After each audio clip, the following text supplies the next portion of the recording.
Yeah, so the funny thing with the latest thing you've done for us, the Perfect KO images, was Oh yes. I I had I had been talking about doing this record since like 2017 basically, and the side A is kind of a typical scratch record. So the way size label works with like cut and paste records and doing like skipless records, it's samples on a record on a grid, and so typically it's like 6 o'clock, 12 o'clock. You use these. We kind of use arbitrary like clock face as kind of concept to talk about this stuff. Cool. The side A of the record is like a scratch record. The side B was supposed to be like tones and a more musical thing.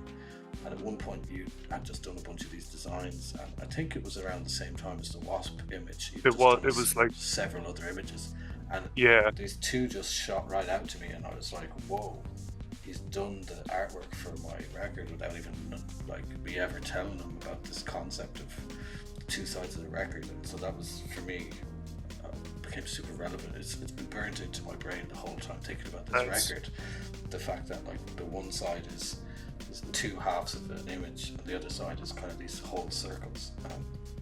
So yeah, that was a really cool thing for me, because I had this idea, then all of a sudden I had this like a visual on what it would look like physically when it materializes, which is again, it was a long way off at that point. So that was super cool. You had happened to naturally create this imagery that just totally spoke to me in terms of how I'd visualize this like musical tool coming about. So It's interesting that, yeah, it's interesting, like, because I remember you sending over the images, as that was kind of one of the earlier files you did send. Like we've been talking about the ideas. before I'd sent any audio, I'd sent side these Yeah, I don't think images. I think the visuals was the first thing you sent. And you're like, That's this is that. going to That. look like, Yeah.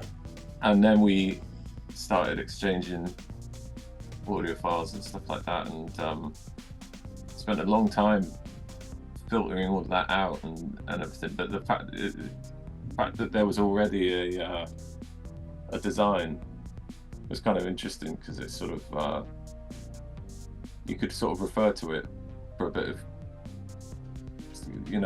checking that all of the samples are like relevant to the same sort of theme or whatever. If you pictured it. It's interesting, man.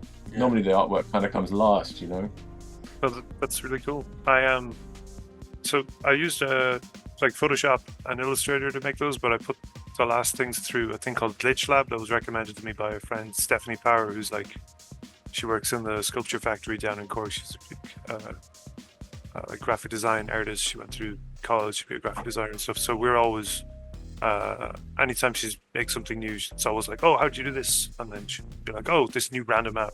So I'd only ever used Glitch Lab once or twice, and when I sat down to use it on this, I was like, "Oh, maybe this will make something interesting." And it came together really quick, and I think I had done all the stuff for the 2020 scratch games, and then I'd been like, "Oh yeah, they're going to be showing art as well." So I had like these images, and I'd started making stuff based on that, and then I sent them way too late for them to be involved, but it was cool. Right. And So it's also really cool that it like was one of the first things that you got to see of this whole process, because I didn't know that. That's yeah. tight.